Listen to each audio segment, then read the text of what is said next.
Sahana Vavatu Sahana Bhunaktu Sahaviryam Karavavahai Tejasvi Navaditamastu Ma Vidvishavahai.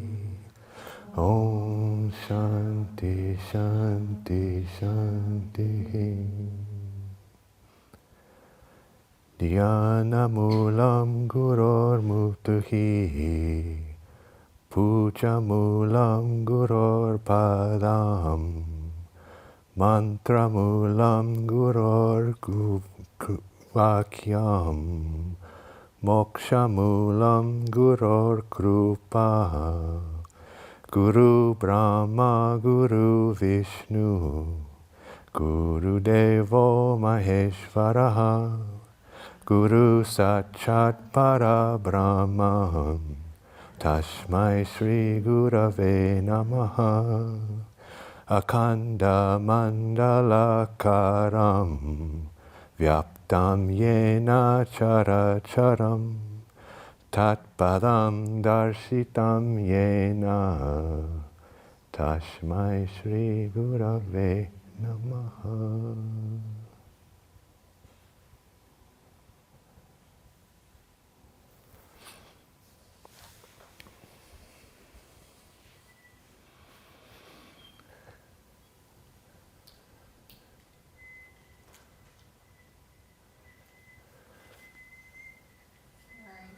That's okay.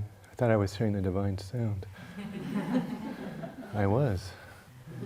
It's all one sound.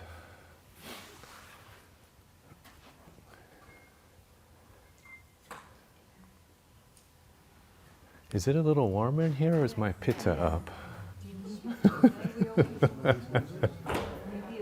Make yourself comfortable. We can adjust.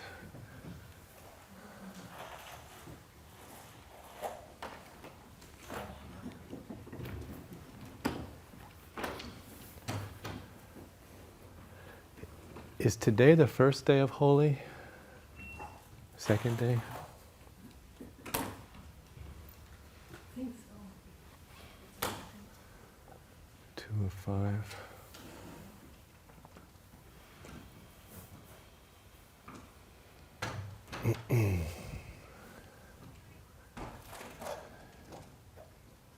You all are so radiant today. You been doing something special? Maybe I should know about it.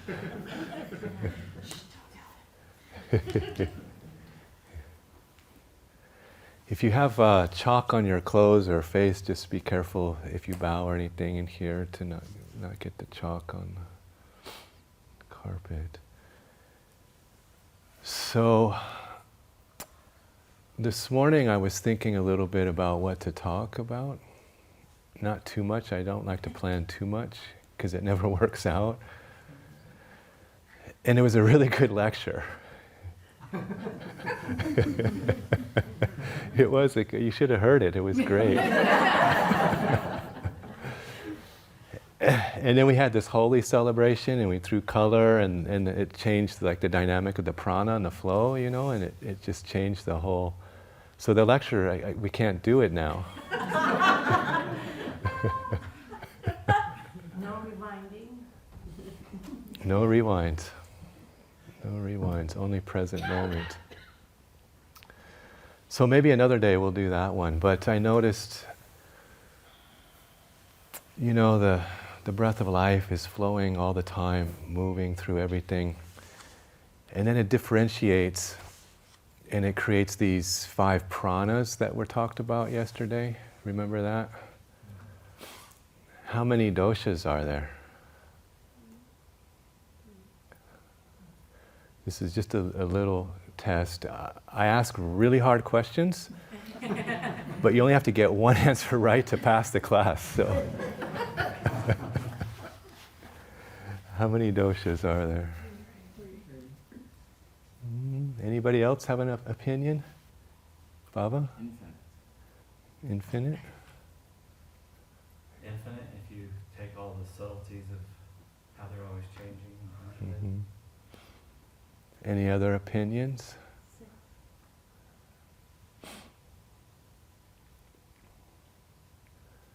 All answers are correct, so everybody passes. There are, in classical, for purposes of clinical practice, there's 3 major doshas, right? They were talked about yesterday. Vata, Pitta, Kapha. Right? And there's, how many? 15 subdoshas, right? So they were all mentioned yesterday. It was just kind of subtle, so that's why it's a tricky question. Because they said there was Vata, and then there was 5 types of prana, right? Aprana, Uprana, Samana, Pranavayu. So there's 5 sub. So some could say there's 15. But then the scriptures say that there's 5 major pranas, which were mentioned yesterday, and 10 minor pranas. So now you have 10 minor pranas, so now you have 25 subdoshas.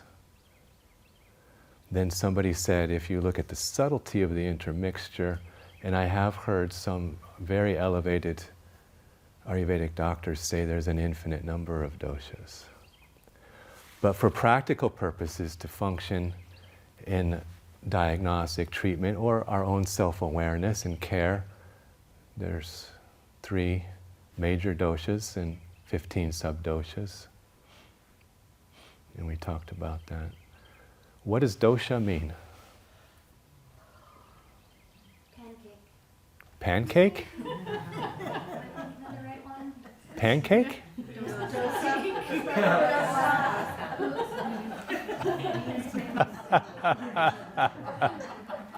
Hey, it's a good guess. I like that. I like that. That's bold. What's your pancake? Closer to a crepe.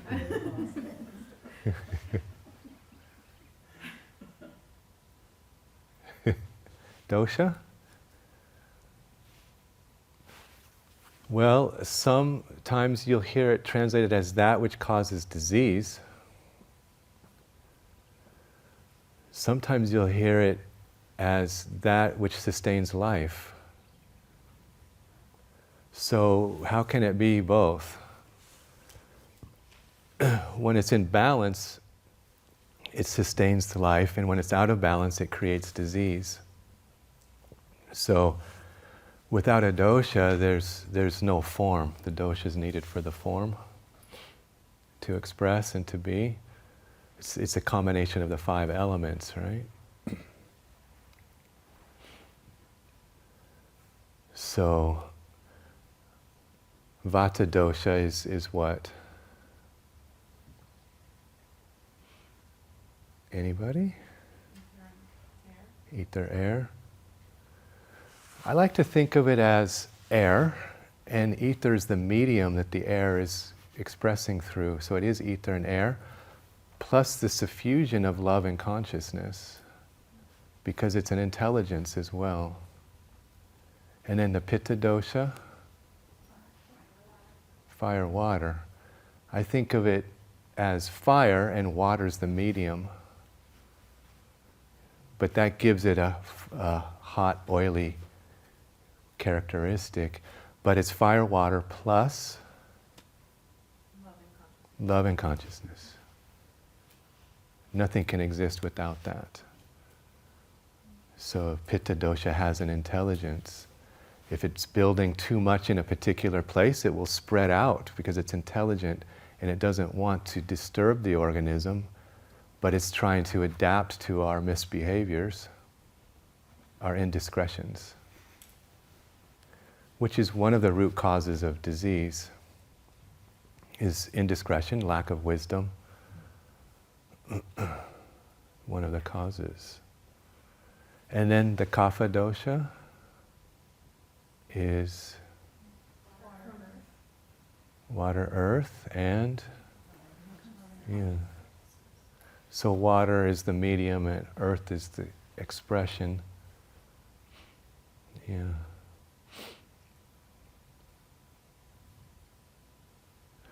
So we, on day 2, talked about this. We got to hear a beautiful talk, and we got to see expressions of doshas, and we got to feel expressions of doshas in our own organism, our own system.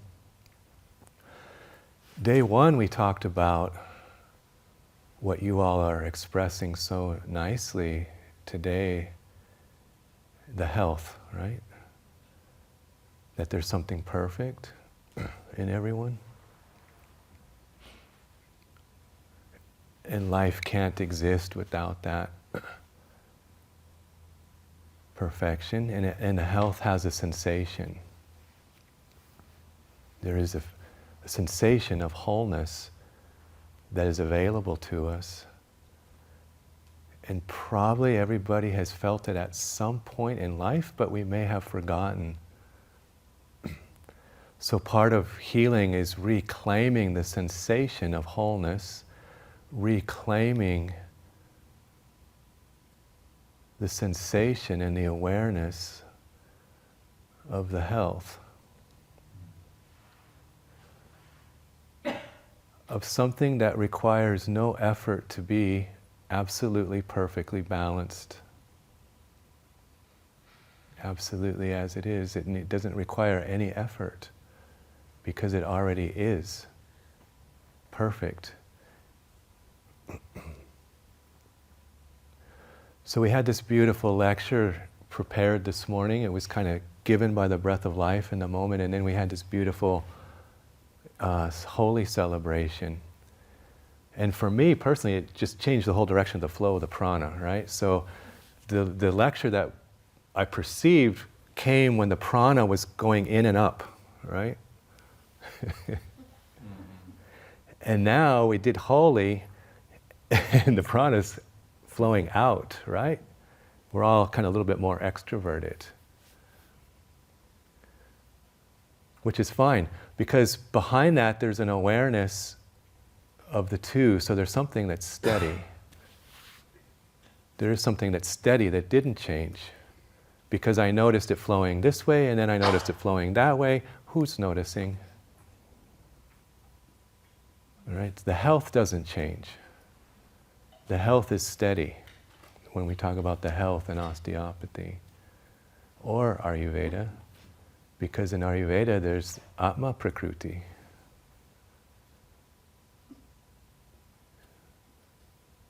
The perfect form before it's modified by the genetic field. So there was a little discussion yesterday about, well, how did two people that are really good in Ayurveda come with a different Prakruti? There's many reasons why this can happen.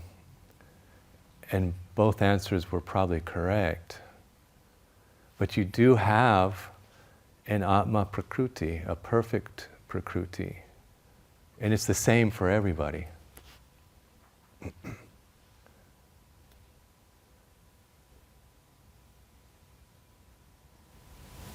You're saying the Atma Prakriti is the same? There's only one. There's only one. So when you wrote on the bottom of the paper, that wasn't our Atma Prakriti, that was our non-Atma Prakriti. That was your personal Prakruti. Mm-hmm. Mm-hmm. Yeah.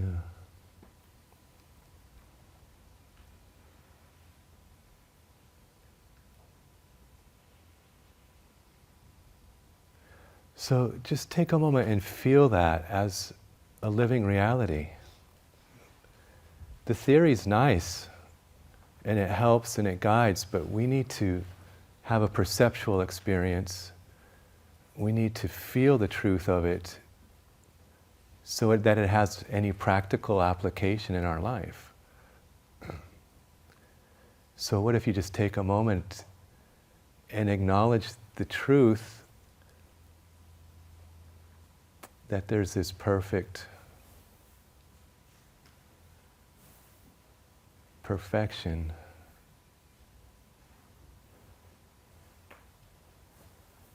Creating, sustaining, and destroying everything all the time, passing through, flowing through. That's why we sang that particular mantra before we started. Guru Brahma, Guru Vishnu, Guru Maheshwaraha. So we have Vishnu, the sustaining, Brahman, the creating, and Shiva, the destroying. And these have to be in perfect balance. And different ones express at different times.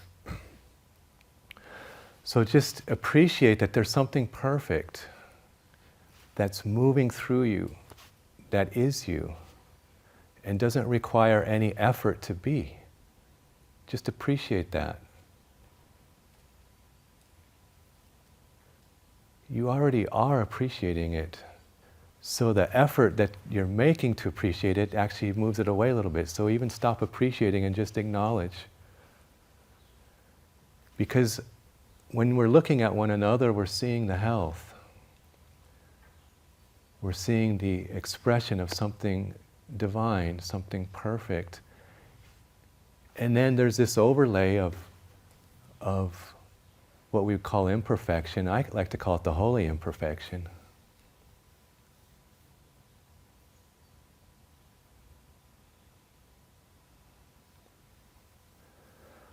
But to come into form in this dimension, there can't be absolute purity. It can't be. Because to have a dosha, you've got an intermingling of the 5 elements. So you no longer have a pure element. There's no pure ether, no pure air, no pure fire. The fire is mixed with the air is mixed with the ether is mixed. So you have this mixture. That's the only way that form can come in to create some solidity.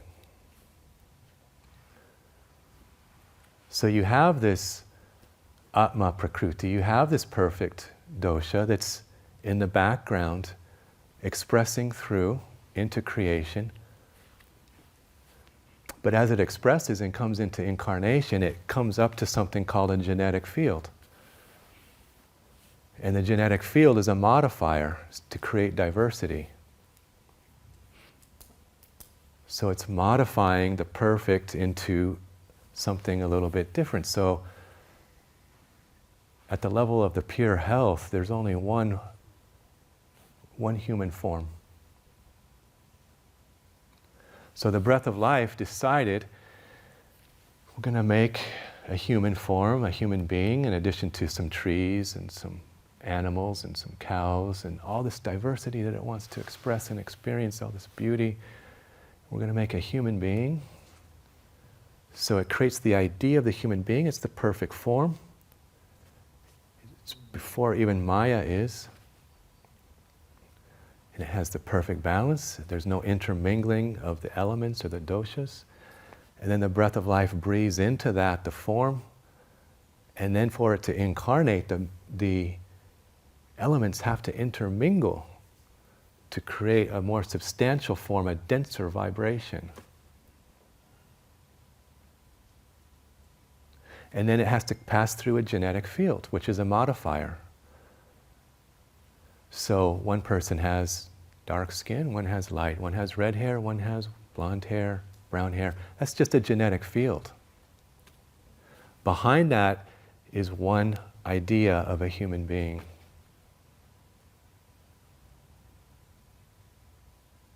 There's only one.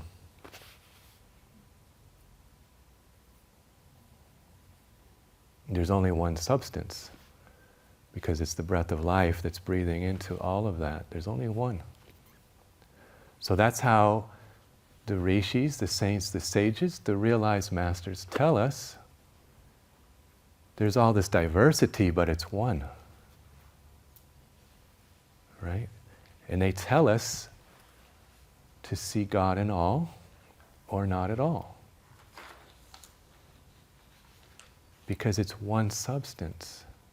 It really is. And Ayurveda's proving it.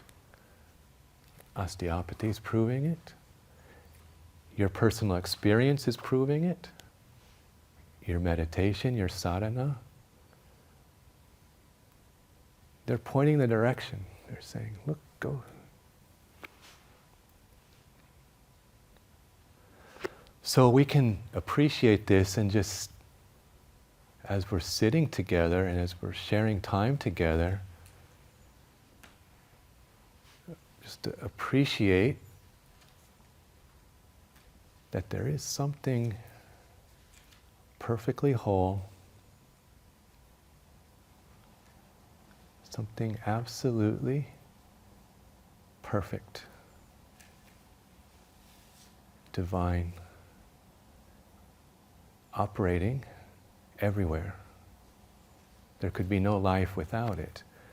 And there needs to be this intermingling of the elements for this form to be here. If you think of alchemy or making an ornament, let's say we're going to make a gold bracelet or a trinket. You can't have pure gold. You have to mix it with some other metal or it'll be too soft and it won't hold the form. Right? So, there's this holy imperfection. Well, to me personally, that's a big relief. It really is. Because I'm so far from perfect, it was stressing me out.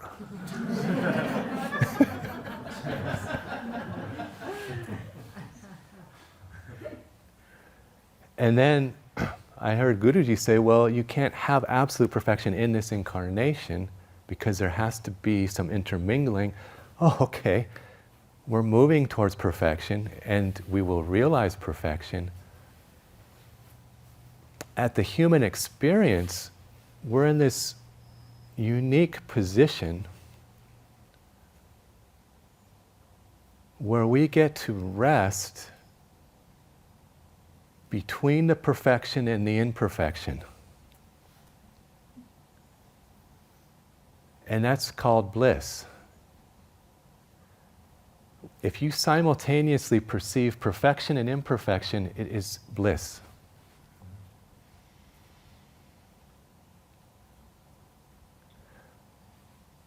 But we've trained our senses to pay attention to the imperfection and have forgotten the perfection.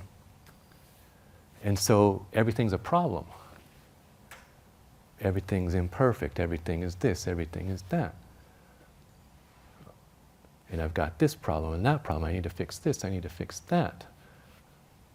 And we get so busy with that that we forget the sensation that there's something perfect holding us right now. Right this very second. We all are being held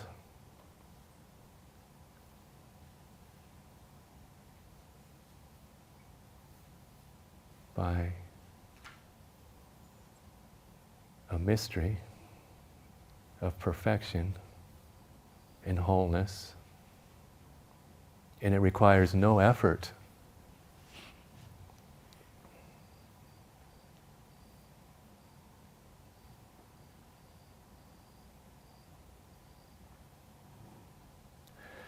Now, it's fine to put some effort into changing the parts that are maybe causing us a little trouble. But not to lose sight that there is something perfect that's already there.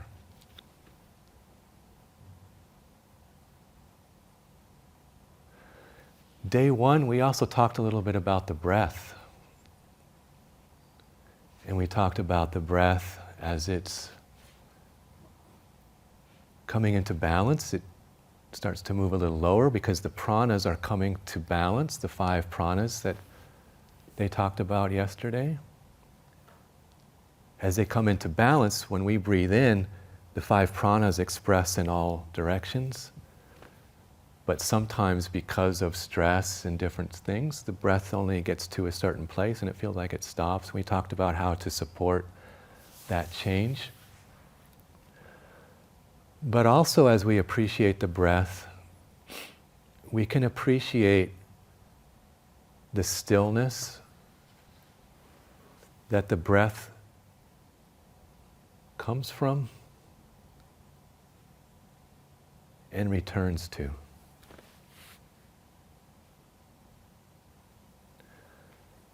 So as you're breathing in and breathing out, without any effort to change anything, just appreciate that there's a special stillness. It's the same stillness, it's the same essence that is that perfection that's holding you.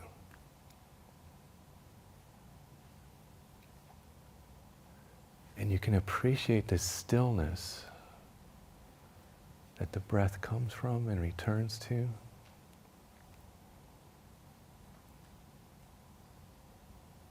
And that stillness is holding you. Let the stillness touch you.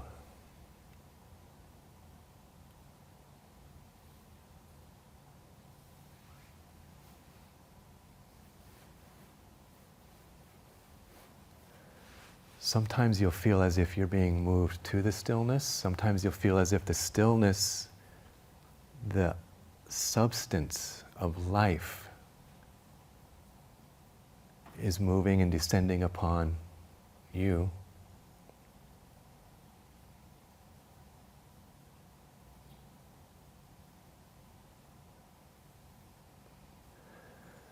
Sometimes you might feel this little ping in the heart, this little flutter, this little movement. The prana moves because the prana is very playful. We had that in Holi today. We were all so joyful and playful. Krishna prana, the breath of life, is very playful. And when it descends upon us and moves through us, it tickles the heart just a little bit. You get this little quiver, this little joy. Now, the art of the whole thing is not to let that little quiver disturb the mind, because that little movement of the prana, if you're not careful, then will get the mind going really fast. But if you allow and stay with the stillness and just appreciate the quiver, it activates uprana. And the prana starts to naturally rise. It starts to naturally rise up, up and up and up. Without any effort, it's moving up into the Agni chakra.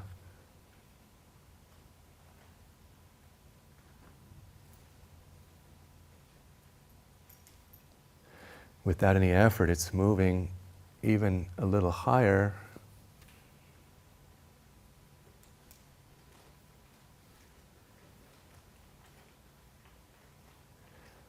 So the art is to appreciate that little quiver, that little movement, but stay with the stillness that's holding everything. Because that will stabilize the mind. The mind will then stabilize in the stillness and it won't get activated, because otherwise what happens is you get the quiver, the mind attaches to it, and it starts to flow out, which is okay. But then you'll miss the opportunity for it to rise.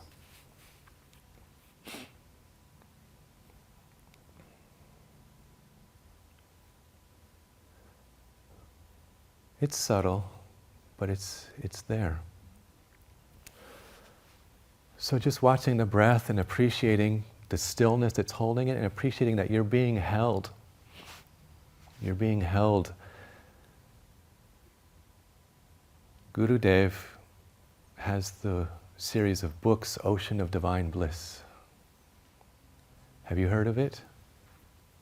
Have you read any? I read the first page of the first one yesterday. Good. Ocean of Divine Bliss. We're in the ocean. We are in it. You cannot not be in it. It's the substance of life. And it's holding you. And when you feel it, it activates an eternal memory, because we have kind of two memories. We have memory that's in time and space, and we have an eternal memory of who we really are. And when you feel the substance of life and just acknowledge that you are in, and we have to know it, even if you haven't felt it, you can know that it's true because the masters have said it so. It's in the scriptures. Guruji says you have to trust the scriptures. You have to have faith in the scriptures. The Bhagavad Gita says man is made of faith. Whatever faith he has, thus he is. So if Gurudev and Guruji have said that we're in an ocean, I'm going to believe it. I'm not going to search the internet to verify it.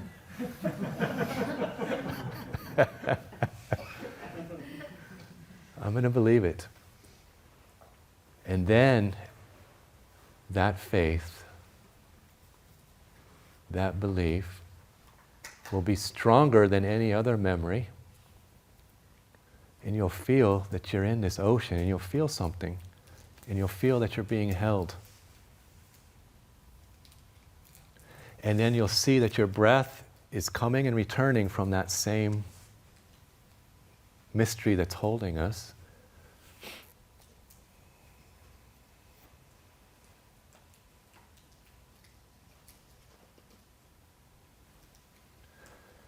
And sometimes it starts to feel like we're being breathed. I'm not breathing, I'm being breathed. So then I have to wonder if my breath is even mine.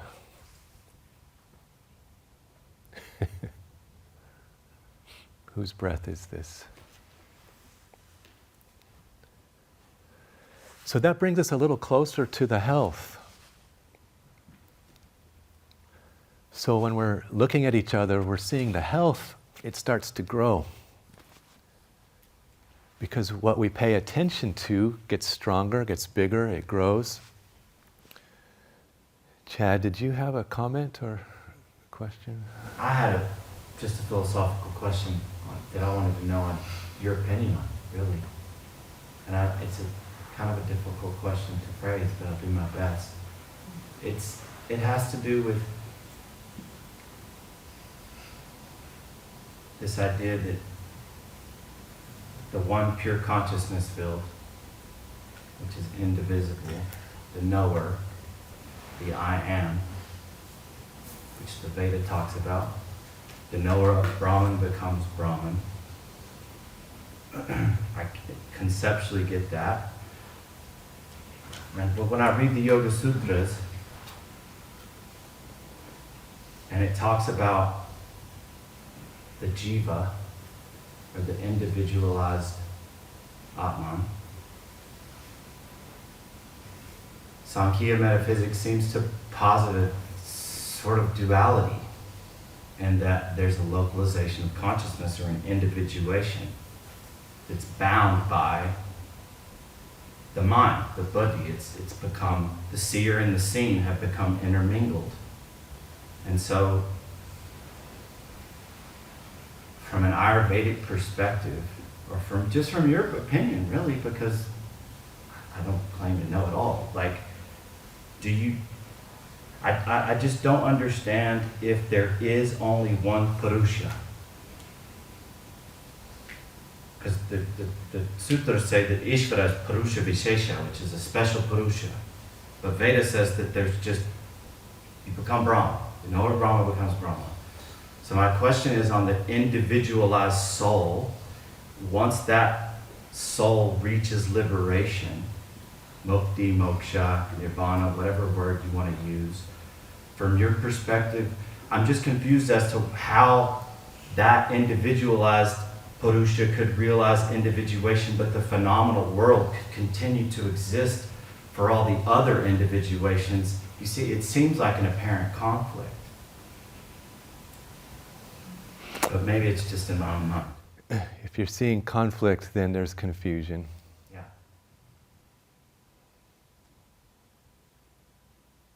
The sutras have no conflict.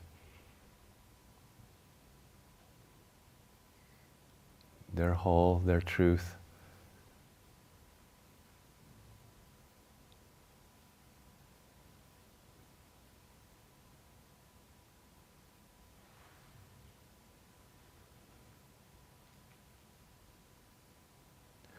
So the question, can you come to the sensation of wholeness?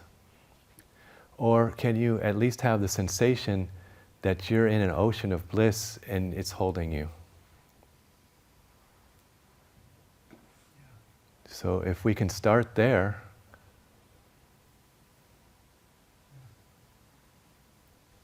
the rest will be revealed. But the mind wants to run away from it. The mind wants to run away from the sensation of wholeness because it will dissolve into the wholeness.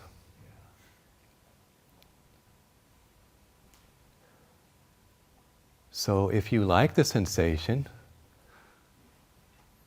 I've never met anyone who didn't.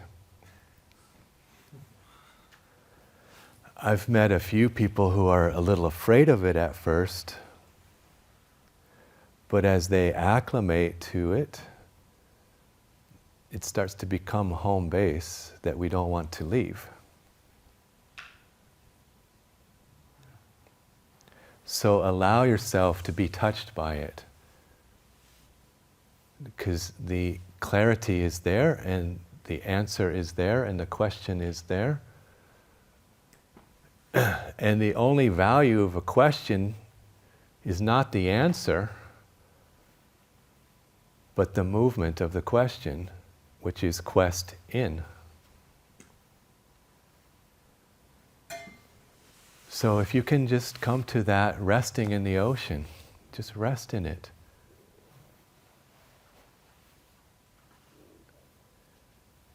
And as you rest in it,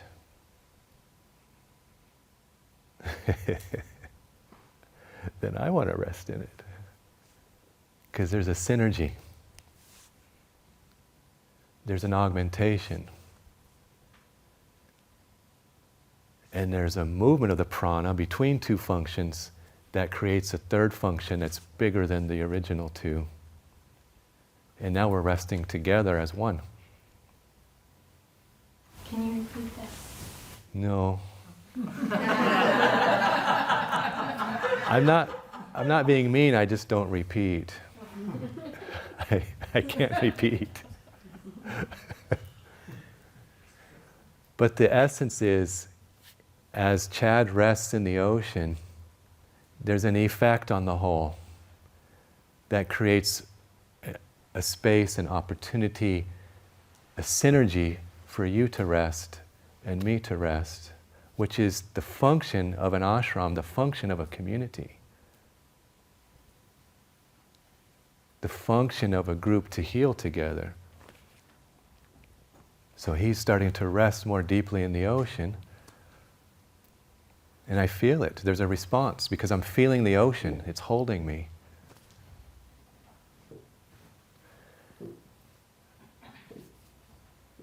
At the level, as I follow your question, Chad, the level that it takes me to is you become the ocean. All right? So now, you're not in the body's in you. All the bodies are in me as one. So that's the beauty of the question, is where it leads me, not in the answer. Because my opinion is nothing. I can share with you my experience, my response to the question, my response to the ocean as it's a living presence in the moment. And that's a discussion. And out of that discussion, the prana flows between us and we come to a deeper realization together. See, I couldn't have had that experience without the question. So to me, the answer is irrelevant, but the experience of it is where the substance of life is in the moment. So thank you. I have a question. Bubba, on the part of the fear, the mind being in fear going to the homeless, as a young disciple, like, what is it that the mind fear and what would be a good ways to overcome that? Because I have experienced during my meditations that sensation of wholeness, but then my mind pulls me back right away. And I try to get back to that state, and it comes and goes. Yeah. My experience, whenever I try to get back to that state, it goes further away.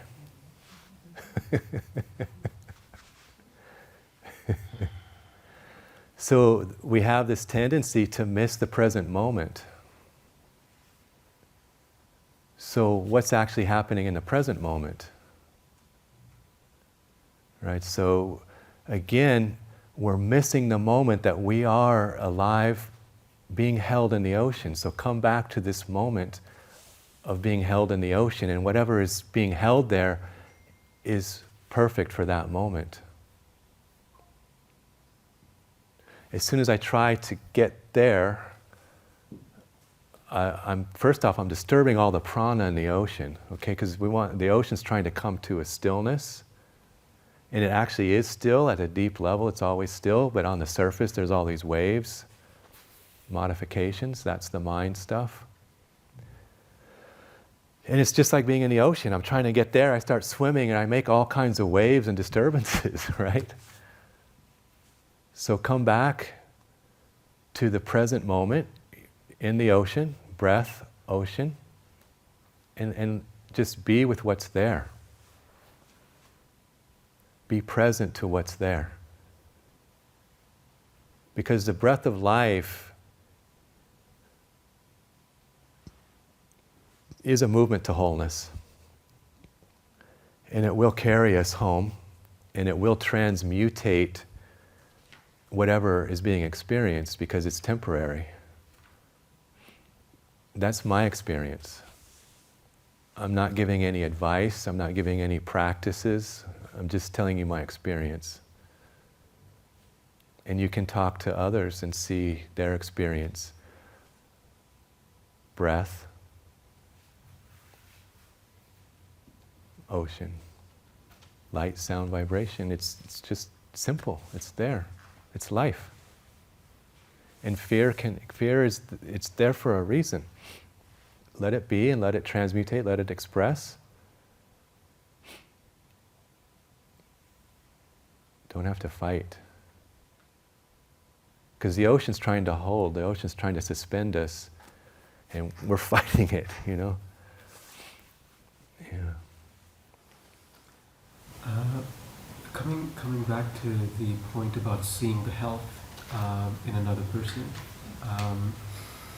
if we think about a scenario where, let's say, there's an individual who has leprosy, everything to the visible eye looks unhealthy.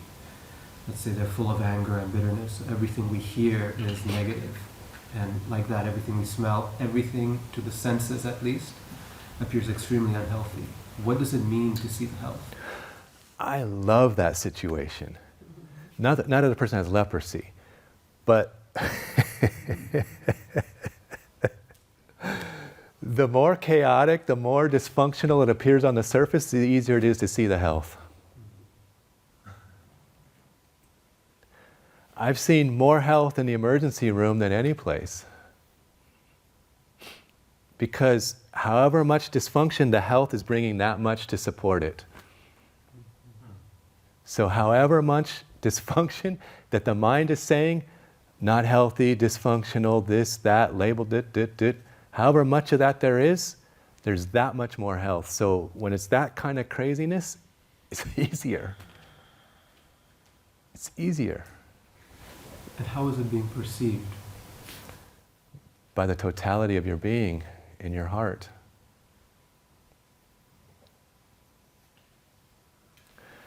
I could give you some examples, if you like, of my experience sometimes. Well, the first time that it really struck me strongly like that, I hope this doesn't make me sound crazy, but maybe I am, so who cares?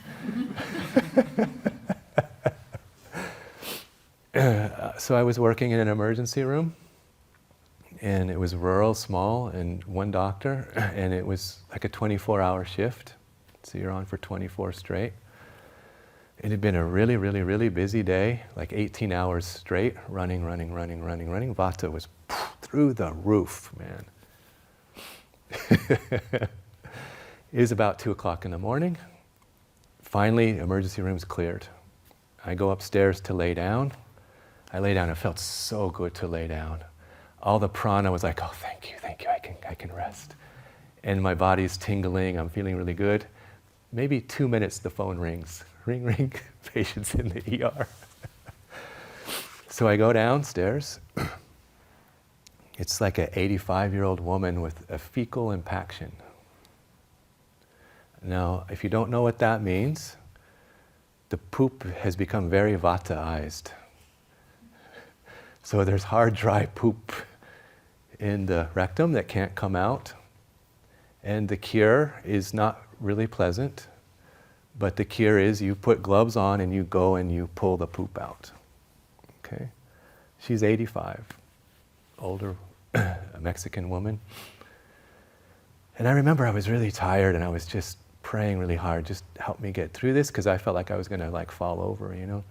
So we go and we start pulling poop out, and the room stinks and poop's coming out, and I'm tired and I stink. Everything stinks, you know? And this lady, this woman, looks up at me with the most angelic face. She's with the health, right? And she smiles at me, and the smile and the look touches my heart and completely transmutates my consciousness. Blue light is coming out of her wrinkles now, and I'm smelling roses. I'm smelling roses. This is a true story. So now blue light is radiating out to the whole room. She's smiling away, blissed out. I'm blissed out, pulling poop out of her bottom.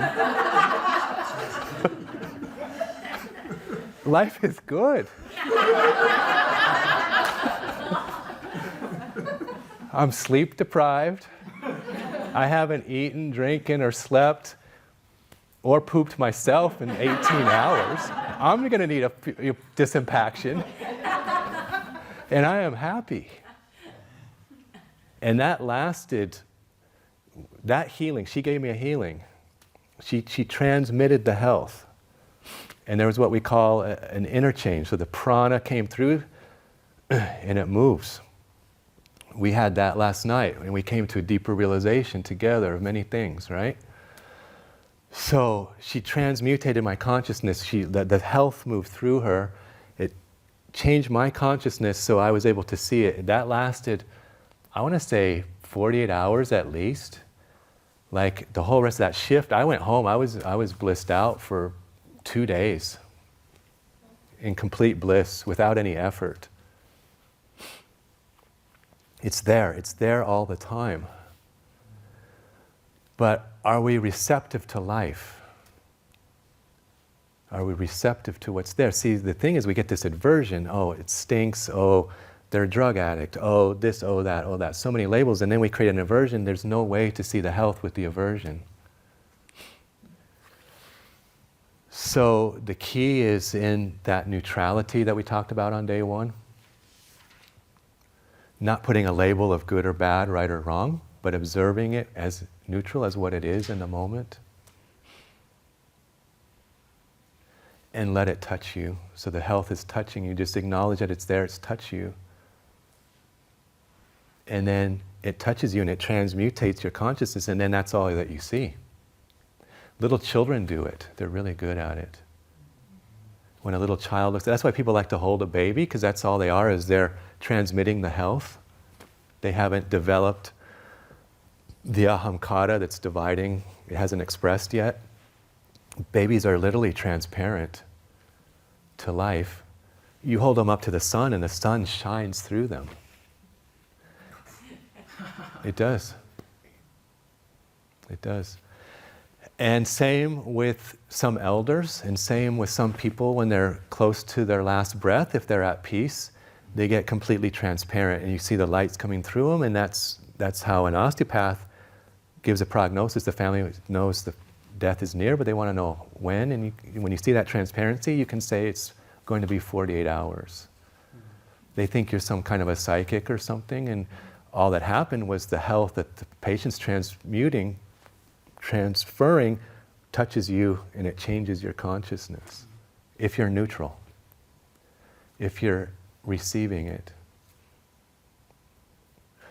And that neutrality is the way that we should approach the Guru, because the Guru's transmitting something all the time. So the practices then hopefully bring us to a neutrality that we can receive it.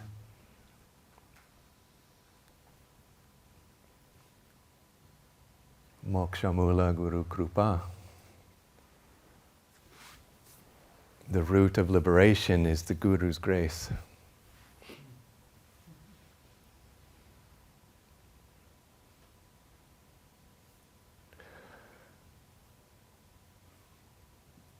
So don't believe the thought that you can't see it.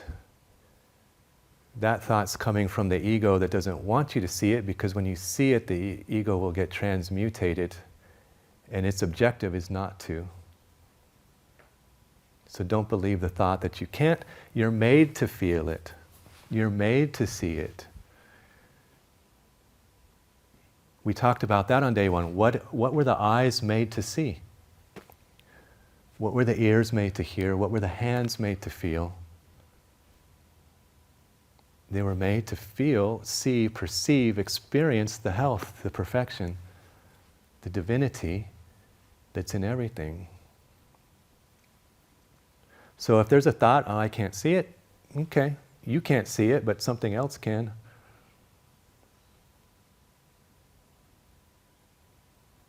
You're made to feel it. In the beginning, if you're playing with this idea, just the idea has a certain power, a certain synergy.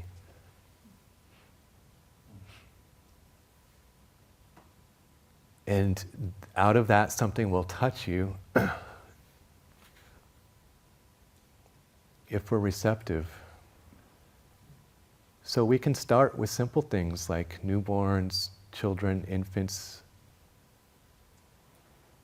You know, Raman loves to be around the children all the time because it transmutates it. Then he sees it and he comes away and he's transmitting that, right? Comes in with this big silly grin and he's just transmitting the love, right? And you can't help but get happy. That's the health. That's the health touching. The natural world is an easy place to see it. The cows, flowers. There's all this health expressing. Look at all these flowers. If you stand with those flowers and just allow the prana to move and touch you, it will change your consciousness and you'll be seeing something different. The health. But see, that same prana is moving through everything, even if the surface looks like an alcoholic or a prostitute or somebody with a fecal impaction at 2 o'clock in the morning. It's moving, and it's touching, and it's transmutating, and it's breathing, and it's real, and it's who we are, and it's what we're made to see, feel, and perceive. It's powerful, and it's free. What little town was that in? One tiny hospital? Walsenburg. Ooh, I'm familiar. Yeah, tiny. But you don't have to go there to see the health, okay?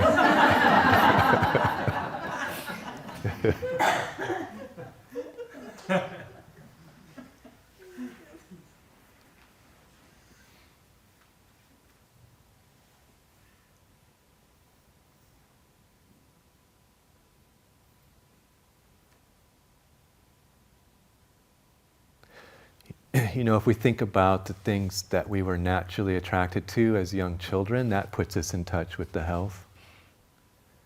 The things that we just naturally enjoyed doing, some children like playing a particular game or a particular activity. Or my grandma was the saving grace for me as a child, so like I can remember her smell or the Afghan that she knitted me, and when I remember that temporal memory is hooked up to the eternal memory, and I get a little bit of the sensation of the health, and then I just kind of allow it to touch me and it starts to grow. So the memory is an inner instrument, but we don't use it correctly.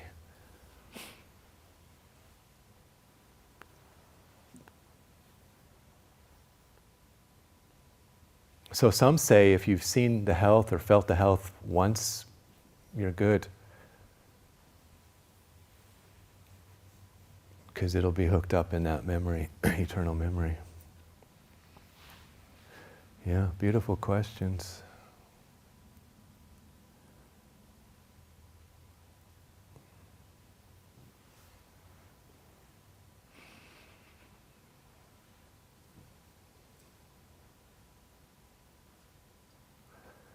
For me, if I notice an aversion to a person, I know if I interact with them, I'm going to see the health really quickly. And I mean like a mental aversion, not like a instinct aversion. Like there could be instinct that's telling you get away, because there's probably a reason for that.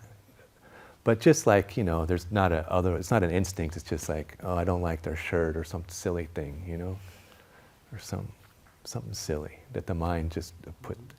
Then I'm going in that direction, because once I get to know that person, it's going to be, there's going to be health there.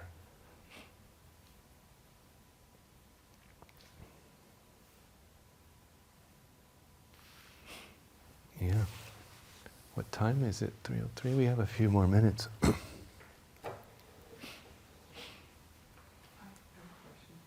So, by remaining neutral, because I'm thinking of like some coworkers that I would call them toxic people. By remaining neutral and just kind of flowing, letting the health come. I mean, I guess I'm still struggling how I would see the health in somebody that feels very toxic.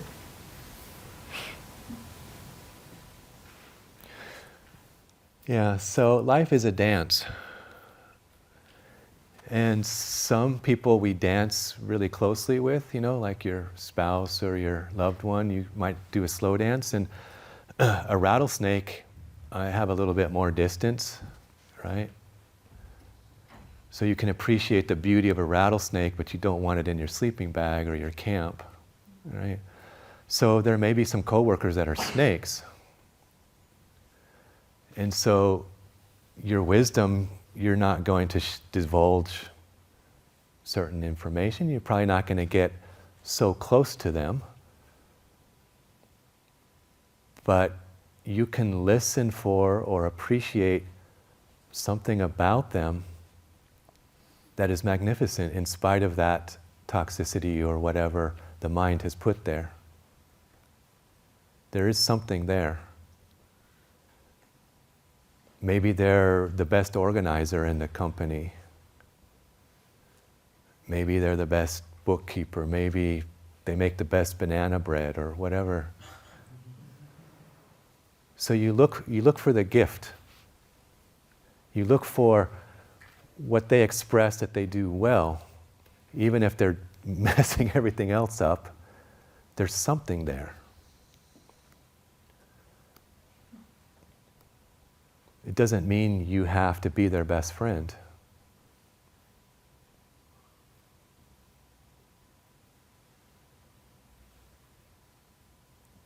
But you can find something that you could appreciate about them. So you can just start to watch. You just say, okay, I'm just going to observe them with neutrality, and love and wish the best for them, and I'm just observing what do they do really well? Or what do they take a certain delight in doing that's not causing suffering to others? And just watch. And something will emerge. And when you see it, then if you bring voice to it, you bring some power to it, some prana comes to it, and you voice it to them, it's going to grow it a little bit. And it'll start to express just a little bit more. And then you have to be cautious because you'll become good friends.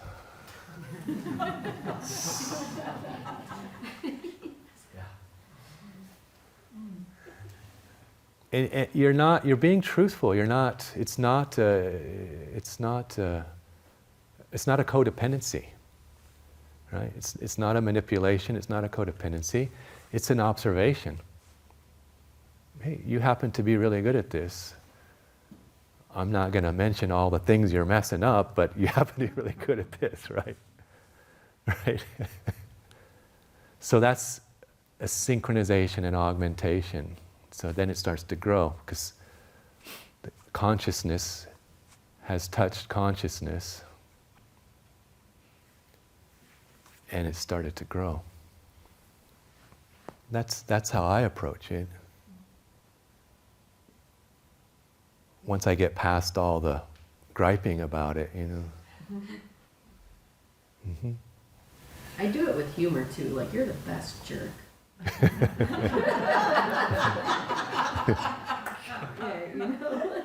Mm-hmm. Humor is connected to the health.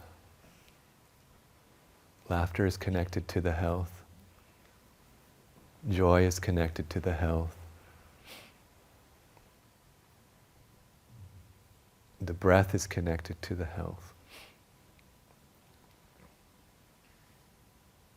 Mm-hmm.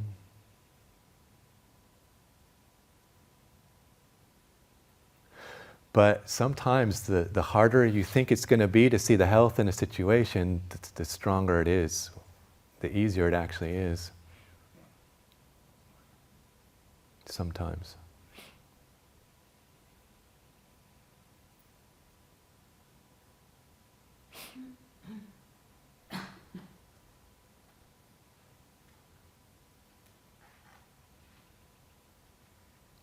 So if we practice that a little bit while we're together, it's a good environment to practice it in because we're all kind of thinking about it together. And we all have a relative level of neutrality, and the stresses of jobs and works and things are not so there, and so it's a little bit easier, and then with that practice, then it's more available in the daily life.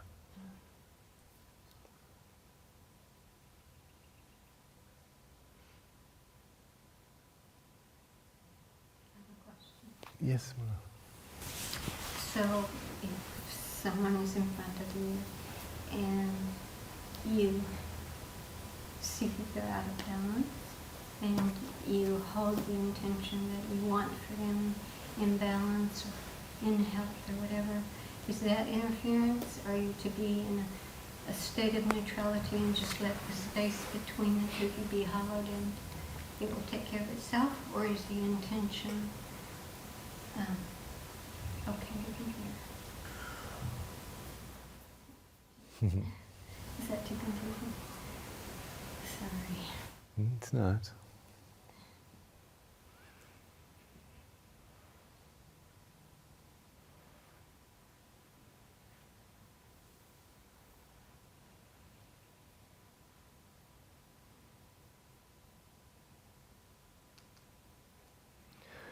Me personally,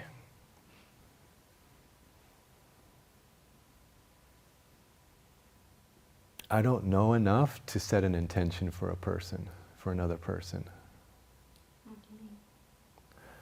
I don't know, I don't have enough knowledge to set an intention for another person.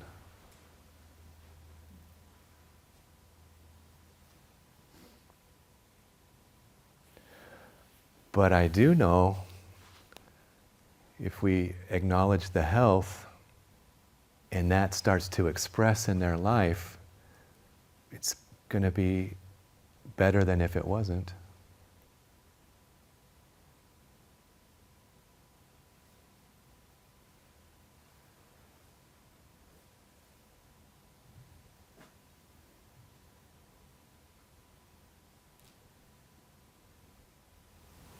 Is that not the same as an holding intention of health?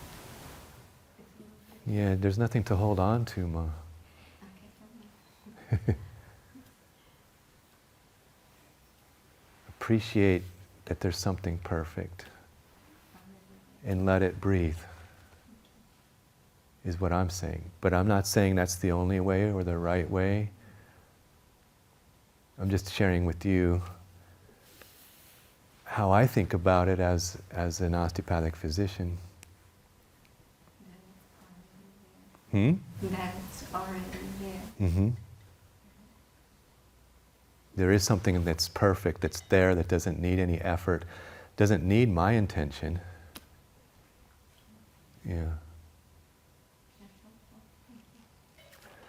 But look, for you, I wouldn't think about it too much because you have this innate connection with the health, and just let it move through you. Don't worry about it. Don't follow anything I say there. It would mess you up. Just stay with what you're doing. keep doing what you're doing, okay? Don't change anything. You just keep doing what you're doing.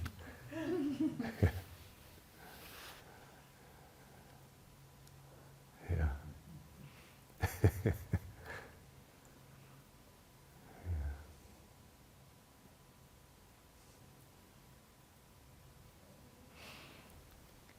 2 minutes.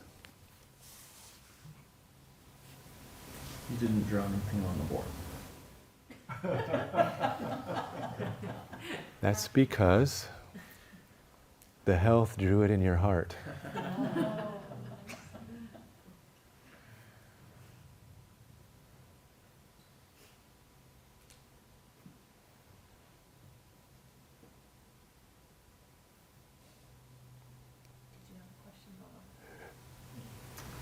I had a related question, I think.